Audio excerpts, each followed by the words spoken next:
Good evening all of you. आप सभी का इस ऑनलाइन प्लेटफॉर्म में स्वागत है। और अपने आज बात करेंगे जो यूनिट नंबर 6 जो है उसमें लॉजिकल सिस्टम है यानी वेस्टर्न लॉजिकल सिस्टम है, उसको थोड़ा जानने का प्रयास करेंगे। और लॉजिकल रीजनिंग के अंदर वेस्टर्न लॉजिकल सिस्टम जो है उससे काफ़ी कुछ क्वेश्चन जो है वो आपके आने का जो संभावना है वो बनी रहती है। हालांकि इसमें दो पार्ट है, आपका इंडियन लॉजिकल सिस्टम और वेस्टर्न लॉजिकल सिस्टम। तो इंडियन लॉजिकल सिस्टम में भी एक दो क्वेश्चन आते हैं और वेस्टर्न लॉजिकल सिस्टम जो है वहाँ से भी एक दो क्वेश्चन आपके आते हैं।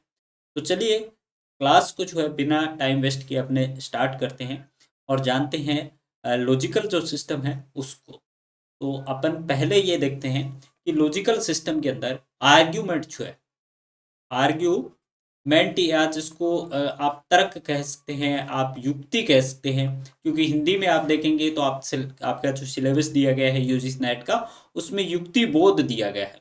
यानी युक्ति बोध जो है वो कहीं ना कहीं आपका क्या है कि आर्ग्यूमेंट ही है। वो युक्ति बोध क्या है आपका, आर्ग्यूमेंट ही है। यानी किसी तर्क को, किसी आर्ग्यूमेंट की संरचना या रूप जो है, कोई आर्ग्यूमेंट है आपका, उसकी क्या संरचना है, क्या स्ट्रक्चर है, क्या रूप है उसका, इनको जानना ही हमारा क्या है, युक्ति बोध या युक्ति के ढांचे का बोध कहलाता है। आपने देखा होगा कि आपके सिलेबस के अंदर ऐसा दिया गया है कि युक्ति के ढांचे का बोध, यानी युक्ति मीन्स आर्ग्यूमेंट जो है उसका क्या स्ट्रक्चर है, आपका क्या फॉर्म है आपकी, उसको अगर जानते हैं, उसको पहचानते हैं तो ये क्या हो गया, हमारा युक्ति का एक ढांचा हो गया। अब आप कहेंगे कि आर्ग्यूमेंट जो है, इस आर्ग्यूमेंट के अंदर प्यारे स्टूडेंट दो पार्ट आपके मुख्य रूप से पाए जाते हैं। पहला आता है प्रीमाइसिस एंड देन दूसरा आता है कंक्लूजन। यानी हमें कोई आर्ग्यूमेंट दिया होगा, उसमें पहले आपको प्रमाइसेस दी गई होगी, उसका एक प्रमाइसेस हो या दो प्रमाइसेस हो, और उन्हीं प्रमाइसेस के आधार पे आपसे क्या किया जाएगा, कंक्लूजन जो है वो पूछा जाएगा। तो प्रमाइसेस और conclusion it is the part of argument. यानी आर्ग्यूमेंट के पार्ट कौन से आपके, प्रमाइसेस है और आपके कंक्लूजन है। तो कोई भी आपका आर्ग्यूमेंट है, कोई भी आपका लॉजिक है, कोई भी आपका तर्क है, उसका ढांचा क्या है, उसका ढांचा जो दो एलिमेंटों से मिलकर बना हुआ होता है। पहला प्रमाइसेस और दूसरा आपका कंक्लूजन। अगर सरल शब्दों में अपने इसकी बात करें, सिंपल शब्दों में अगर बात करें, तो अपन कह सकते हैं कि तर्क का रूप जो है, तर्क का रूप जो है वही क्या कहलाता है, आपका आर्ग्यूमेंट के ढांचे का बोध कहलाता है। उसकी विषय वस्तु नहीं होती है। उसकी विषय वस्तु क्या है उससे हमें कोई मतलब नहीं है, उसका सब्जेक्ट क्या है उससे कोई मतलब नहीं है, लेकिन उसका ढांचा किस प्रकार का है, उसका रूप किस प्रकार का है, यही क्या होता है, आर्ग्यूमेंट के ढांचे का बोध होता है। इसमें आपका दो, मैंने आपको बताए थे, दो मुख्य भाग होते हैं आर्ग्यूमेंट के, किसी भी आर्ग्यूमेंट के। पहला प्रमाइसेस, दूसरा आपका कथन। प्रोमाइसेस जो होता है इसको पूर्व कथन कहा जाता है और इसको निष्कर्ष कहा जाता है। इसको निष्कर्ष कहा जाता है, कंक्लूजन। यानी जिन कथनों को सत्य मान के तर्क दिया जाता है वो तो कहलाता है प्रोमाइसेस, और जो बात उन आधारों से सिद्ध होती है वो कहलाती है आपके कंक्लूजन। इसको एग्जाम्पल के माध्यम से देखते हैं कि उदाहरण के लिए, यदि आग है तो धुआं होगा, यदि आग है तो धुआं होगा मीन्स प्रोमाइसेस। ये क्या है, आपकी प्रोमाइसेस है। निष्कर्ष क्या है, आग है तो क्या है, धुआं है। तो कंक्लूजन क्या निकला, अगर आपका आग है तो आपका धुआं होगा। जैसे कि फॉर एग्जांपल अगर बात करें कि यदि आप प्रतिदिन 5 घंटे पढ़ेंगे तो एग्जाम क्लियर होगा। दूसरा, अगर आप 3 घंटे पढ़ेंगे तो एग्जाम क्लियर होगा। क्लियर नहीं होगा। कंक्लूजन क्या निकला, कंक्लूजन ये निकला कि अगर हम 5 घंटे पढ़ते हैं तो एग्जाम क्लियर होगा, अदरवाइज हमारा एग्जाम क्लियर नहीं होगा। तो ये दोनों क्या है, आपका प्रमाइसेस। ये क्या है, प्रमाइसेस है या पूर्व कथन है। इसके आधार पे क्या किया आपने, कंक्लूजन निकाला या निष्कर्ष जो है वो आपने निकालने का प्रयास किया। अब ढांचे का बोध आपका क्यों आवश्यक है, यानी आपने आर्ग्यूमेंट जो है उसके स्ट्रक्चर को जानना आपके लिए इंपॉर्टेंट क्यों है। यानी जब तक आपके आर्ग्यूमेंट के स्ट्रक्चर को आप नहीं जानोगे तब तक आप कोई भी तर्क गलत है या सही है ये बात बता नहीं सकते। कोई भी तर्क का आपका लॉजिक जो है वो गलत है या सही है, उसमें भेद कब कर पाओगे? जब आपको आर्ग्यूमेंट या जो आपकी युक्ति जो है उसके स्ट्रक्चर का पता हो। यहाँ पे फॉर्मल फैलेसी जो है उसको पहचानने में ये मदद करता है। अगर आर्ग्यूमेंट का तर्क आर्ग्यूमेंट या तर्क या युक्ति के ढांचे का आपको पता है, तो आपको क्या होगी कि औपचारिक भ्रम जो होता है वो कम होगा। तो उससे फॉर्मल फैलेसी जो है वो कहाँ पे है या भ्रम कहाँ पे पैदा हो रहा है उसको पहचान सकते हो। तर्क की वैधता को यानी वैलिडिटी जो है उसको जानने के लिए भी आपका क्या है, आर्ग्यूमेंट जो है वो जरूरी है। तो आप जानते हो कि आर्ग्यूमेंट जो है उसमें दो भाग होते हैं। पहला प्रमाइसिस, दूसरा जिसको पूर्व कथन कहा जाता है, दूसरा आपका क्या होता है, दूसरा जो है आपका निष्कर्ष होता है, कंक्लूजन होता है।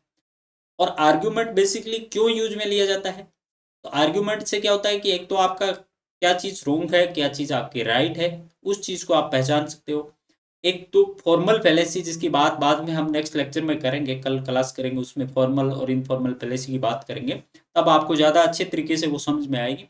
यहाँ पे केवल इतना सा जानना है कि आर्ग्यूमेंट के अंदर फॉर्मल फैलेसी जो है वो अगर किसी आर्ग्यूमेंट के अंदर आती है तो उसको पहचान करने के लिए हमें आर्ग्यूमेंट का स्ट्रक्चर जो है वो जानना जरूरी होता है। कोई तर्क वैलिड है या इनवैलिड है ये भी कब जान सकते हैं हम, जब हमें आर्ग्यूमेंट के जो स्ट्रक्चर जो है उसकी नॉलेज होगी। तो अभी तक हमने दो स्लाइडों के माध्यम से ये जानने का प्रयास किया है कि आर्ग्यूमेंट क्या है, उसके भाग क्या क्या है, और आर्ग्यूमेंट जो है वो आपका जरूरी क्यों है।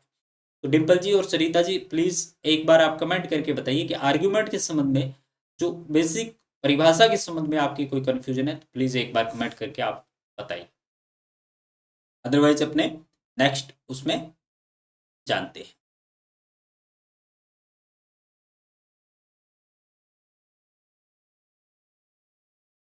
ओके ठीक।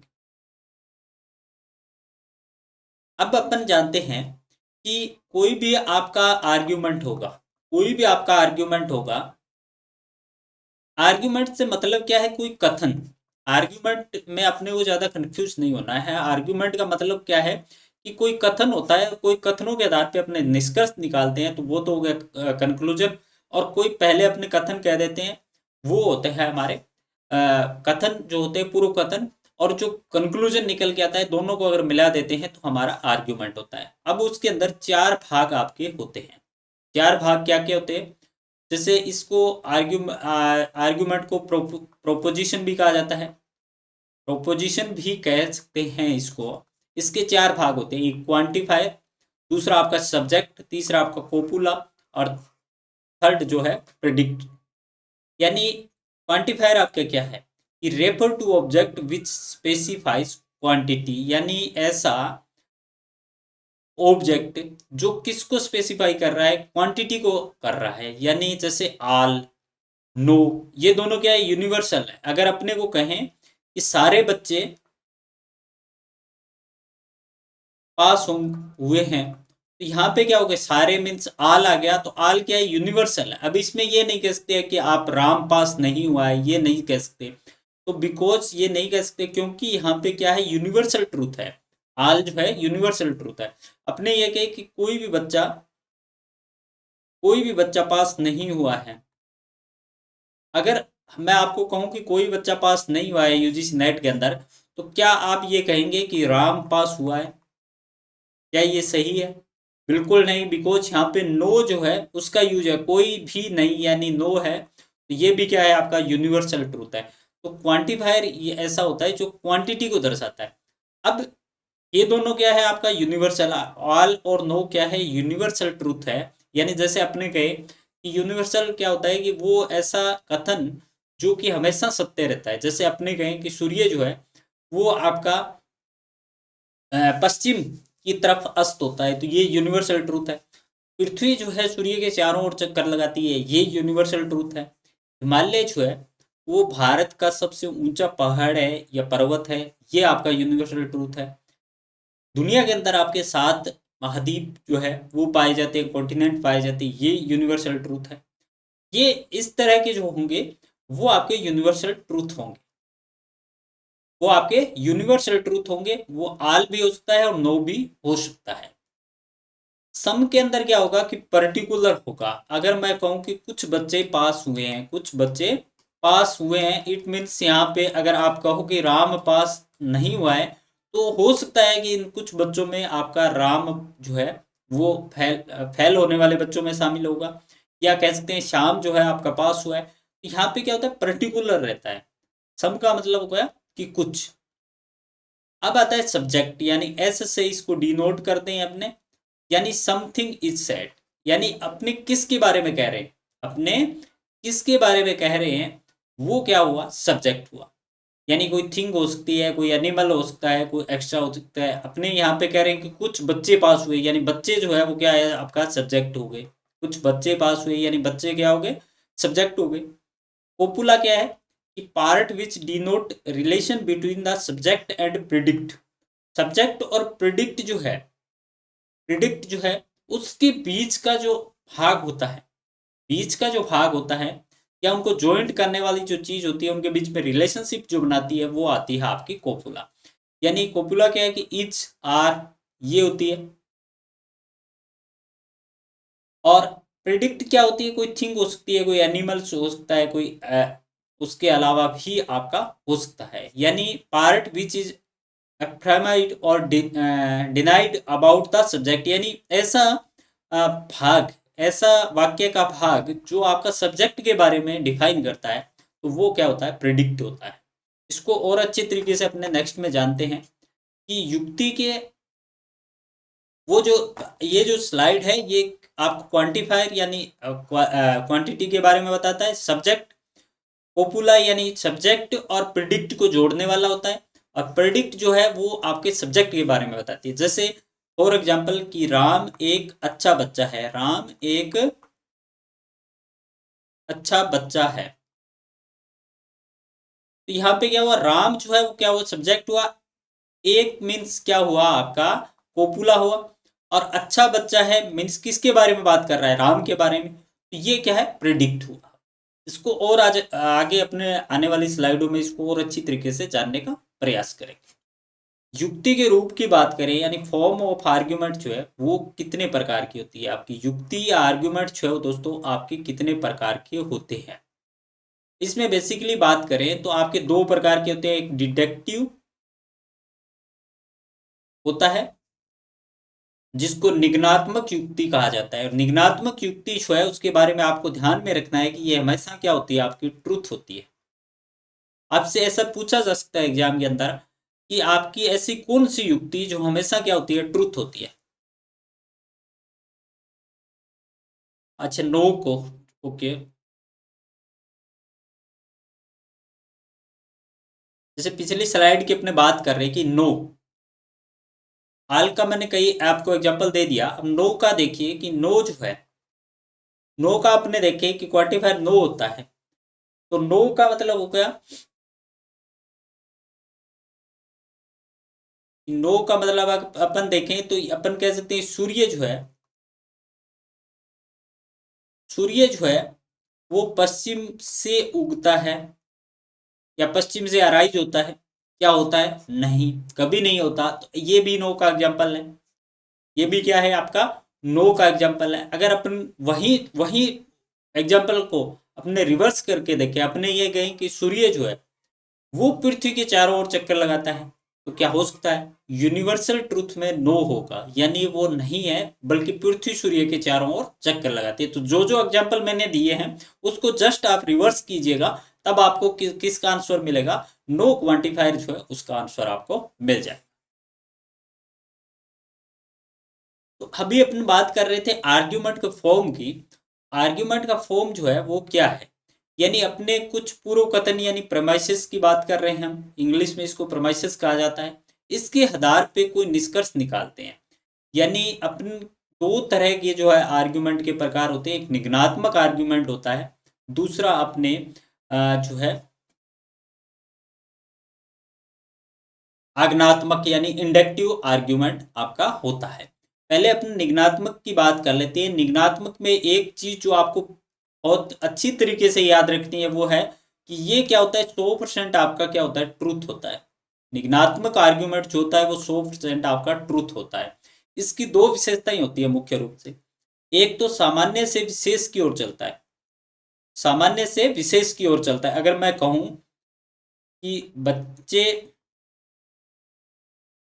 या मैं कहूं कि राम एक अच्छा बच्चा है, अच्छा बच्चा है, ये क्या है कि अच्छा बच्चा है जो है, ये क्या है आपका सामान्य है क्योंकि सभी बच्चे इसमें शामिल हैं।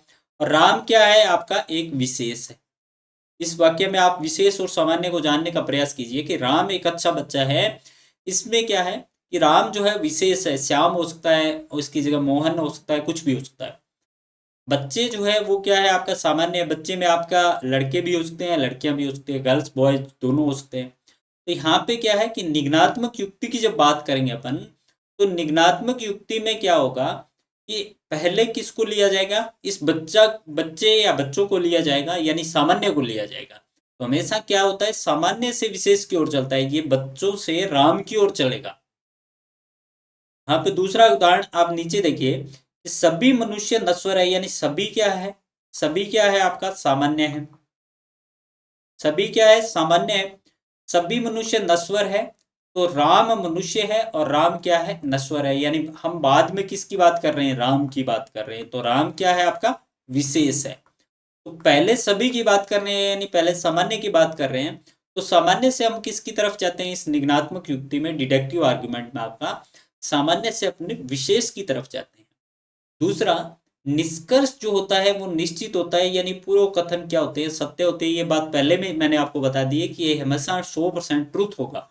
डिडक्टिव आर्ग्यूमेंट की जब बात आ जाए या निगनात्मक युक्ति की जब बात आएगी, तो आपको ये मान के चलना है कि ये 100% आपका क्या होगा, ट्रूथ होगा।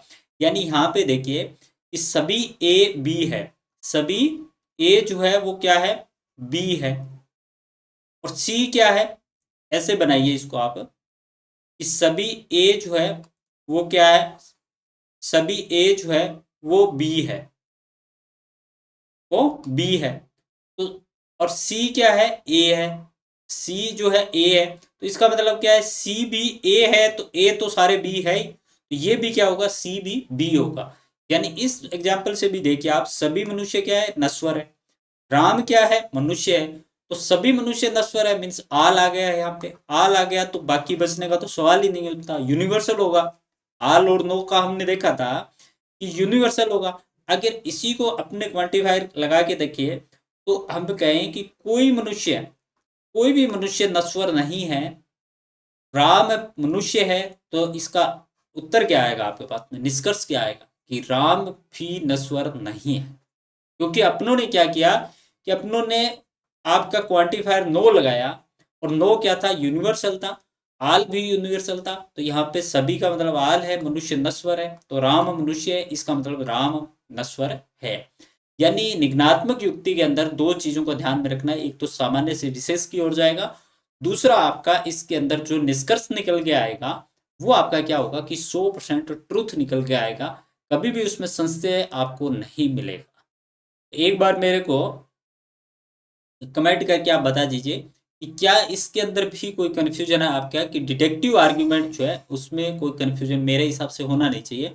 इसमें दो बातें अपने को देखनी, एक सामान्य से विशेष की ओर जाएगा, दूसरा अपना 100% जो है वो आपका ट्रूथ होगा। अब अपन चलते हैं इसके और भागों की तरफ, यानी इसमें भी कई सारे पार्ट है, यानी सशर्त निगमन, यानी कंडीशनल आर्ग्यूमेंट होता है, उसमें कोई ना कोई आपकी शर्त होती है।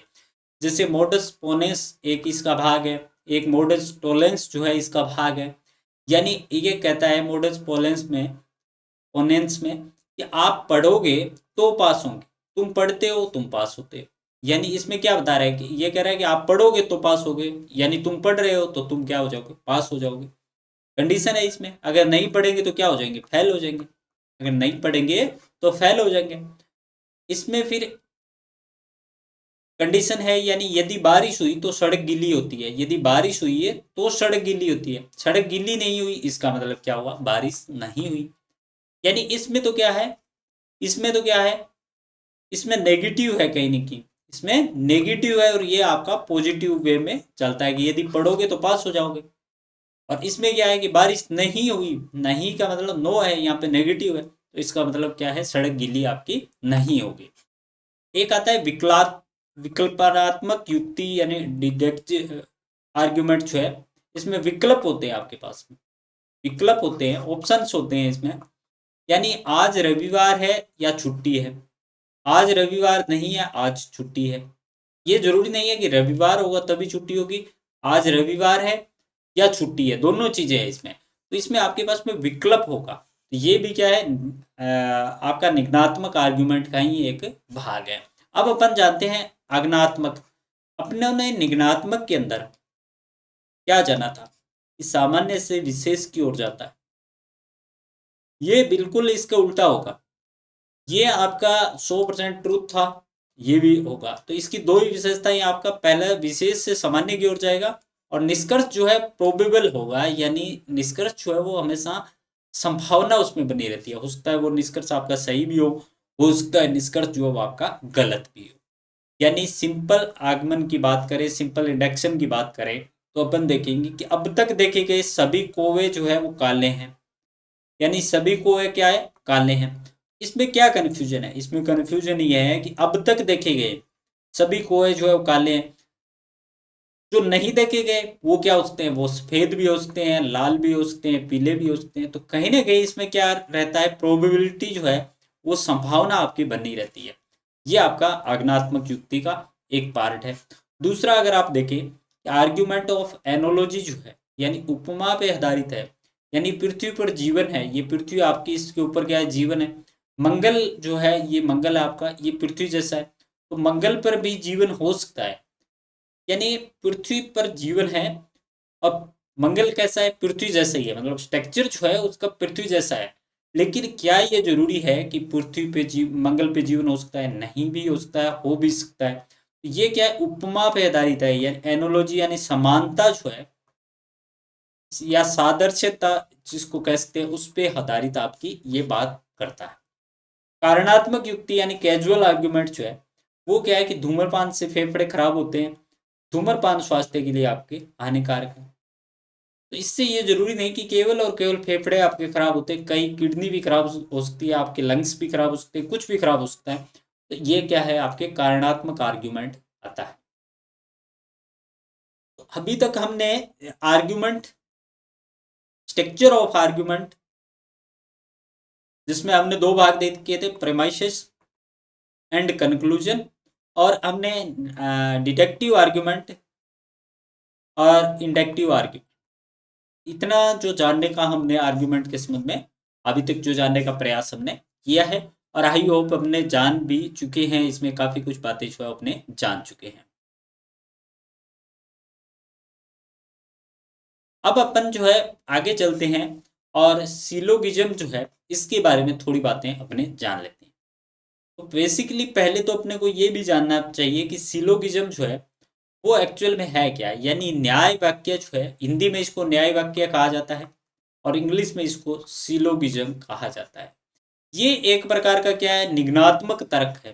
पहली चीज आपको बहुत ध्यान से देखनी है, वो ये है कि सिलोगिज्म के संबंध में कई बार ऐसे आता है कि सिलोगिज्म जो है क्या न्याय वाक्य है, सिलोगिज्म जो है वो आपकी डिडक्टिव तर्क है या इंडक्टिव तर्क है। तो ये सिलोगिज्म जो है हमेशा निगनात्मक तर्क होगा, और जहां पे निगनात्मक तर्क होगा वहां पे क्या होगी, दो विशेषताएं आपको ध्यान में रखनी है, सामान्य से विशेष की ओर, और रिजल्ट जो होगा वो क्या होगा, 100% ट्रुथ होगा। रिजल्ट जो होगा वो 100% आपका क्या होगा, ट्रुथ होगा। ये बातें अपने को ध्यान में रखनी है निगनात्मक आते ही। तो ये क्या, सिलोगिज्म जो है वो आपका क्या है, निगनात्मक तर्क है। सिलोगिज्म जो है वो आपका निगनात्मक तर्क है। इसके अंदर क्या है, दो कथन यानी दो प्रमाइसेस होती है, और एक तीसरा निष्कर्ष आपका निकाला जाता है। इसके तीन मुख्य भाग होते हैं, पहला मेजर प्रमाइसिस, माइनर प्रमाइसिस और कंक्लूजन। तो मेजर, माइनर और मिडल टर्म का मैंने एक पहले लेक्चर जो अपनों ने किया था शुरुआत में, जब लॉजिकल रीजनिंग की अपनों ने शुरुआत की थी, अब बहुत अच्छे तरीके से आपको बताया था कि मेजर प्रमाइसेस क्या होता है, माइनर प्रमाइसेस क्या होता है, मिडल प्रमाइसेस क्या होता है, और मिडल प्रमाइसेस की पहचान क्या होती है। एक बार मेरे को कमेंट करके बताइए कि मिडल जो प्रमाइसेस थी हमने पढ़ा था, तो मिडल प्रमाइसेस की पहचान क्या थी, उसको कैसे पहचानते थे कि ये मिडल प्रमाइसेस आपका। चलो कोई बात नहीं, मैं आपको बताता हूँ कि मिडल प्रमाइसेस या मिडल टर्म जो थी उसकी एक पहचान थी, वो ये थी कि कभी भी वो आपका कंक्लूजन के अंदर नहीं आएगी, कभी भी वो आपका कंक्लूजन जो है उसके अंदर शो नहीं करेगी। यही सबसे बड़ी विशेषता है या सबसे बड़ी पहचान जो थी वो किसकी थी, मिडल टर्म की थी। तो मेजर टर्म, मिडल टर्म और माइनर टर्म, तीन टर्म है। लेकिन इसके अंदर जो सिलोगिज्म जो है इसमें मेजर प्रमाइसेस, माइनर प्रमाइसेस और कंक्लूजन होता है, इसमें मिडल टर्म जो है वो आपकी नहीं रहती है। एक चीज ये भी ध्यान में रखना है, दूसरा ये ध्यान में रखना है कि ये आपका डिडक्टिव टाइप का होता है, ये आपका डिडक्टिव टाइप का होता है। इस सिलोगिज्म को अरस्तु जो था उसके द्वारा विकसित किया गया था, और औपचारिक तर्कशास्त्र जो है इसका आधार है, यानी अनौपचारिक नहीं औपचारिक तर्कशास्त्र। जैसे कि सभी मनुष्य नश्वर है, ये पहला कथन है, यानी मेजर कथन ये है। मेजर प्रमाइसेस जो है ये है। राम एक मनुष्य है, दूसरा कथन यानी माइनर प्रमाइसेस है। अब इनको मेजर और माइनर से अपने क्या करेंगे, सिलोगिज्म में कंक्लूजन निकालेंगे। तो अब राम एक मनुष्य है मतलब राम नश्वर है, ये हमारा कंक्लूजन है, यानी मुख्य, लघु और मध्य पद होते हैं, और जो निष्कर्ष को तार्किक रूप से आपका क्या बनाते हैं, सही बनाते हैं,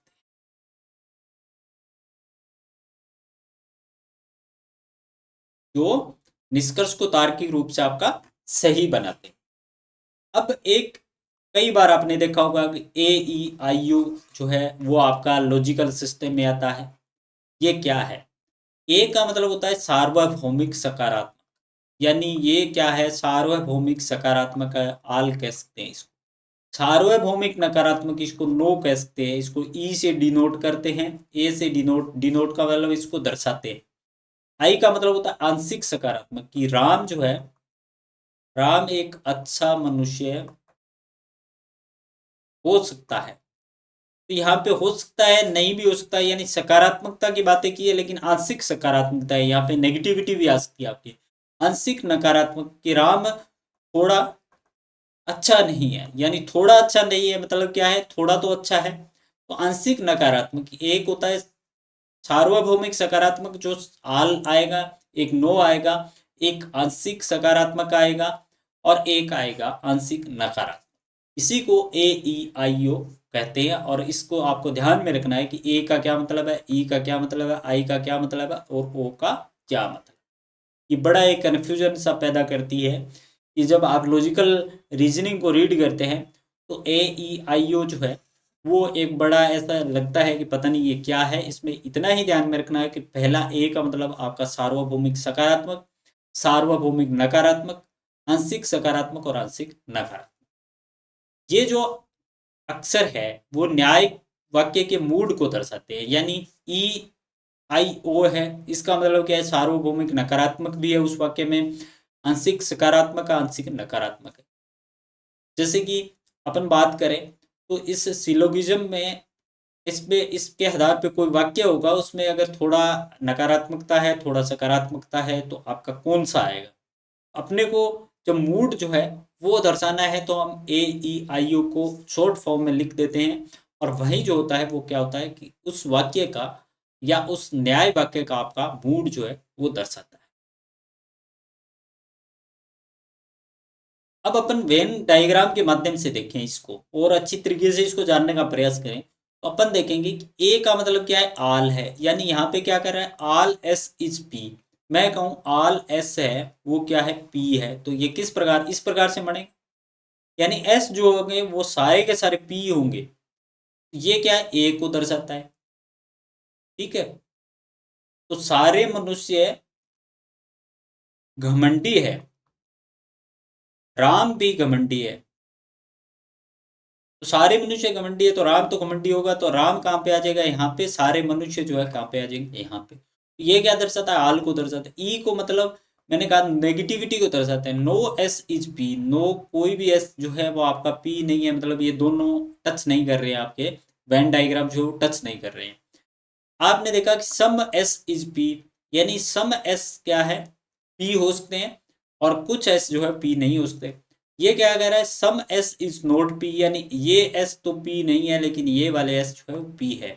इस प्रकार से आप इसको वेन डायग्राम वाला जो अगर याद रखेंगे तो बहुत अच्छी तरीके से आप चीज़ों को समझ पाएंगे। यानी AEIO का ये क्या है, वेन डायग्राम है। इसके माध्यम से हमने देखा कि सारे, कोई नहीं, कुछ सकारात्मक और कुछ आपका नकारात्मक।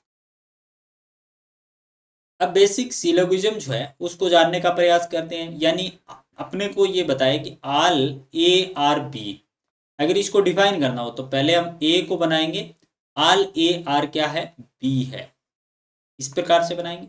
सम ARB यानी सम ए है वो क्या है, बी भी है, यानी ये इस प्रकार से बनेगा। सम AR नोट बी, तो आपने क्या किया, सम AR नोट बी, इसको इस तरीके से भी बना सकते हैं अपने, ये वाले जो है वो नहीं है, ये वाला आपका है। No ARB, no ARB means दोनों क्या है आपके अलग अलग। तो आपको कंक्लूजन जो है, कंक्लूजन जो है वो क्या बता रहा है, सिलोगिज्म के माध्यम से, वेन डायग्राम के माध्यम से आप इसको समझ सकते हैं। इसको जब वेन डायग्राम आप बनाएंगे और बार बार आप प्रयास करेंगे तब आपकी चीज़ें जो है वो समझ में आएगी। और वहीं जो चारों हैं कि आल, नो और कुछ सकारात्मक कुछ नकारात्मक, उन्हीं में से, चारों में से ही आपके बनेंगे वेन डायग्राम। फॉर एग्जाम्पल यहाँ पे देखिए कि नो पांडा इज डॉग, ये क्या है, पांडा है आपका, ये पांडा है, और ये पांडा आ गया, और ये आ गया डॉग। ये कह रहा है कि नो पांडा यानी कोई भी पांडा जो है वो आपका डॉग नहीं है, यानी अलग अलग है। सम पांडा इज क्राउ, यानी सम पांडा क्या है आपकी क्राउ है, तो इसमें आएगा। All dog are animals, dog जो है वो क्या है, एनिमल्स है। ये आपका वेन डायग्राम बन गया। अब ये प्रमाइसेस है आपके पास में, ये आर्ग्यूमेंट है, ये आर्ग्यूमेंट के प्रमाइसेस है। अब आपको क्या करना है, कंक्लूजन निकालना है। कंक्लूजन क्या कह रहा है कि some dog are crow, some dog, ये डॉग है, ये क्राउ है। सम डॉग आर क्राउ, क्या कहीं हो रहा है, नहीं हो रहा, गलत है ये आपका पहला। यानी डायरेक्ट रिलेशन जो है इसमें कोई आपको दिखाई नहीं दे रहा है, डॉग और क्राउ में कोई डायरेक्ट रिलेशन जो आपका नहीं दिखाई दे रहा है। सम कराऊ और पांडा, सम कराऊ और पांडा है कि नहीं है ये वाला पार्ट, तो ये बिल्कुल सही है आपका। Some animals are not panda, some animals are not panda, ये भी क्या है आपका ट्रूथ है, क्योंकि एनिमल्स यहाँ पे है, इसका कोई रिलेशन इसके साथ है नहीं। तो ये दोनों, सेकंड और थर्ड जो है वो आपका क्या है, सही है। तो सेकंड और थर्ड जो है वो आपका सही है, और फर्स्ट जो है वो आपका गलत है। ये इस प्रकार से अपने को क्वेश्चन करने हैं। यहाँ पे देखिए ARB, ARB यानी डिफाइनाइट है ये। यहाँ पे सम BRA, यानी अगर हम कहें कि सारे मनुष्य, कि सारे मनुष्य राम हैं, कि सारे मनुष्य क्या है, राम है, सारे मनुष्य क्या है, राम है, तो क्या कोई राम भी मनुष्य हो सकता है, हो सकता है, यानी ये पॉसिबिलिटी है। यही तो बता रहे हैं कि आल ARB, यानी आल ए है वो क्या है, बी है, तो यहाँ पे कुछ बी है वो भी ए हो सकते हैं आपके। तो सम ARB यानी डिफाइनाइट क्या है, ए, सम ARB है, तो कुछ बी ए हो सकते हैं, कुछ ए बी हो सकते हैं, ये भी आपके पास में। सम AR नोट बी, यानी सम AR नोट बी है, कुछ ARP है, तो सम ए नोट बी भी हो सकते हैं, और कुछ बी ए भी हो सकते हैं, यानी ये भी पॉसिबिलिटी है। इस प्रकार से आपको अलग अलग तरीके से वेन डायग्राम जो है, अलग अलग तरीके से आपको बना बना के उसको बार बार प्रैक्टिस में लाना पड़ेगा, तब जाके वेन डायग्राम जो है वो आपके क्लियर होंगे कि किस तरीके से कौन सा वेन डायग्राम जो है वो आपका काम कर रहा है, सिलोगिज्म जो है वो आपका काम कर रहा है। नेक्स्ट अपन देखते हैं इसमें एग्जाम्पल, कि यहाँ पे क्या आ रहा है कि only few doctors are teacher. यहाँ पे डॉक्टर हो गया आपका, यहाँ पे फ्यू का मतलब थोड़े से, थोड़े से डॉक्टर है वो क्या है, टीचर है। नो टीचर इज लॉयर, कोई यहाँ पे टीचर जो है वो आपका वकील नहीं है, लॉयर नहीं है, तो हमने अलग बना दिया। नो लॉयर इज साइंटिस्ट, यानी कोई लॉयर जो है वो आपका साइंटिस्ट नहीं है। ये इस प्रकार से हमारा क्या बन गया, वेन डायग्राम। इसमें ये क्या है, सम डॉक्टर जो है वो आपका टीचर है। अब कंक्लूजन क्या कहता है कि some teacher can be scientist is a possibility, यानी कुछ टीचर साइंटिस्ट हो सकते हैं क्या, ये पॉसिबिलिटी है क्या आपके पास में। और some doctors are not liar, some doctors are not lawyer, इसको देखने का प्रयास करते हैं अपन, यानी ये बना। तो ये है कि some teacher can be scientist is a possibility, यानी पॉसिबिलिटी ट्रू है कि सम साइंटिस्ट जो है वो आपके टीचर हो सकते हैं। सम डॉक्टर आर नॉट लॉयर, यानी लॉयर जो है वो आपके डॉक्टर नहीं है। ये तो बोथ ए और बी क्या है आपका कंक्लूजन में सही है। अब आप मेमोरी टिप्स देखिए कि यानी स्टेटमेंट आपको दिया गया है, डिफिनाइट कंक्लूजन है और पॉसिबल कंक्लूजन क्या हो सकता है, क्या क्या पॉसिबिलिटीज हो सकती है, पॉसिबिलिटीज हो सकती है या संभावना क्या क्या हो सकती है। आल ए आर बी, यानी आल ए आर बी तो है, तो कुछ बी ए भी हो सकते हैं और कुछ बी ए, कुछ ए बी भी हो सकते हैं और कुछ बी ए भी हो सकते हैं। यानी आल बी आर ए भी हो सकता है और सम बी आर नोट ए भी हो सकता है। सम ए आर बी, यानी सम ए आर बी है तो सम बी भी ए हो सकते हैं। तो यहाँ पे आल ए आर बी हो सकते हैं, आल बी आर ए हो सकते हैं, सम ए आर नोट बी हो सकते हैं, सम बी आर नोट ए हो सकते हैं। यानी पॉसिबिलिटी इतनी हो सकती है आपकी। सम ए आर नोट बी, यानी कोई भी ए है वो बी नहीं है, तो कोई भी बी होगा वो ए नहीं होगा, पहली possibility. Some A are B हो सकते हैं, नो ए इज बी हो सकते हैं, नो ए इज बी हो सकते हैं, नो बी इज ए हो सकते हैं, सम बी आर नोट ए हो सकता है और सम आल बी आर ए हो सकता है। No A is B, no A is B, ये वाला है इसमें। तो क्या बी ए हो सकता है? नहीं हो सकता। No B is A, no possibility is true, यानी इसमें कोई भी पॉसिबिलिटी जो है आपकी निकल के नहीं आती, बिकॉज ये दोनों आपके अलग अलग है। तो पहले इसको थोड़ा, इसको बार बार आप प्रयास कीजिएगा इस टेबल को, तब आपके सारे सिलोगिज्म जो है वो समझ में आ जाएंगे, न्याय वाक्य जो है वो आपके समझ में आ जाएंगे। अब कुछ कीवर्ड जो है वो आपको बताने का प्रयास करता हूं, यानी जहां पे कहां पे 100% आपका निष्कर्ष जो है वो सही निकलेगा। इसके लिए क्या क्या होना चाहिए वाक्य में? ईच, यानी प्रत्येक होना चाहिए। आपका एवरी, ये भी कहीं ना कहीं प्रत्येक से संबंधित है। ओनली, केवल।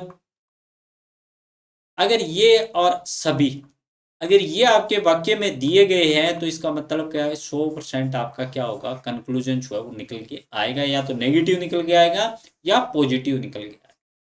अगर almost, little, few, at least, many, mostly है तो 1 से लेके 99% तक जो है आपकी पॉसिबिलिटी होती है। इसमें 100% नहीं होती है, बिकॉज इसमें मोस्टली का मतलब होगा कि लगभग, या कहीं ना कहीं ऑलमोस्ट, ज़्यादातर, सम मीन्स कुछ, और नन का मतलब हो गया तो वहाँ पे नेगेटिविटी हो गई, वहाँ पे आपकी 0% रिजल्ट निकल के आएगा, यानी नेगेटिव रिजल्ट जो है वो आपका निकल के आएगा। तो 3 तरह के रिजल्ट जो है अपने को देखने को मिलेंगे, या तो 100% रिजल्ट देखने को मिलेगा, या अपन को 0% रिजल्ट देखने को मिलेगा, या 1 से लेके 99% जो है रिजल्ट देखने को मिलेगा। ये आता है आपका सिलोगिज्म में। नेक्स्ट अपने देखें तो यूनिवर्सल क्वांटिफायर जो है ये क्या है? Plus minus. पर्टिकुलर या इंडिविजुअल क्वांटिफायर जो है वो क्या है? यानी यूनिवर्सल क्वांटिफायर क्या थे? हमने अभी तक 2 बताए थे आपको कि या तो आल और नो जो है ये क्या है? यूनिवर्सल क्वांटिफायर है। आल भी हो सकता है आपका, नो नोट हो सकता है, नन हो सकता है, एनी हो सकता है, सिंगल हो सकता है, ओनली हो सकता है। ये सब क्या है? आपका यूनिवर्सल क्वांटिफायर है, यानी ये सर्व क्या है? सत्य है। पूरे संसार के अंदर जो है ये सर्वसत्य है, इसीलिए इसको यूनिवर्सल क्वांटिफायर कहा जाता है। पर्टिकुलर या इंडिविजुअल क्वांटिफायर क्या होता है कि जब आपके पास में सम आता है, मनी आता है, यानी जहां पे संभावना अगर बनी रहती है, जहां पे प्रोबेबिलिटी जो है बनी रहती है, तो ये आपका पर्टिकुलर या इंडिविजुअल आपका क्वांटिफायर होता है। तो आज के इस लेक्चर में आर्ग्यूमेंट वाले में और आपके सिलोगिज्म वाले में हमने क्या जानने का प्रयास किया? एक आर्ग्यूमेंट, आर्ग्यूमेंट की स्ट्रक्चर, आर्ग्यूमेंट क्यों, आर्ग्यूमेंट का जो स्ट्रक्चर है वो आपके लिए क्यों जरूरी है। फिर हमने जो है कुछ क्वांटिफायर के बारे में बात की, एक वाक्य की बात की जिसमें हमने ये बात की थी कि आपके पास में सब्जेक्ट होगा, आपके पास में कोपुला होगा, आपके पास में प्रिडिक्ट होगा, आपके पास में क्वांटिफायर होंगे। ये एक चार जो हमने जानने का प्रयास किया था। देन अपन ने बात की थी कि जो आपका सिलोगिज्म जो है वो सिलोगिज्म क्या है, यानी डिडक्टिव आर्ग्यूमेंट होगा। डिडक्टिव आर्ग्यूमेंट होगा सिलोगिज्म में। इसमें क्या होगा कि दो चीजें होगी, एक मेजर परमाइसेस होगा, एक माइनर परमाइसेस होगा, और दोनों के आधार पे हमने क्या देखा कि कंक्लूजन जो है वो आपका निकल के आएगा। कंक्लूजन जो है वो आपका निकल के आएगा, और डिडक्टिव है तो इट मीन्स क्या होगा, कंक्लूजन जो है वो मोस्टली आपका ट्रूथ में निकल के आएगा। इसके बाद में हमने यूनिवर्सल क्वांटिफायर और पर्टिकुलर क्वांटिफायर को जानने का प्रयास किया, सिलोगिज्म को जानने का प्रयास किया, और इसके साथ वेन डायग्राम जो है उसको भी जानने का प्रयास किया, कुछ क्वेश्चन को जानने का प्रयास किया। तो एक जो आपका कह सकते हैं कि वेस्टर्न जो आपकी लॉजिकल जो रीजनिंग है उसके कुछ बेसिक पार्ट जो है उसको हमने आज इस लेक्चर के अंदर जानने का प्रयास किया। आई होप काफ़ी कुछ चीज़ें, जैसे आर्ग्यूमेंट क्या होता है, वेन डायग्राम क्या होता है, सिलोगिज्म क्या होता है, कम से कम ये तीन टर्म्स जो है, तीन चीज़ें जो है उसका बेसिक आपके क्लियर हो गया होगा। तो आज के लेक्चर में बस इतना ही।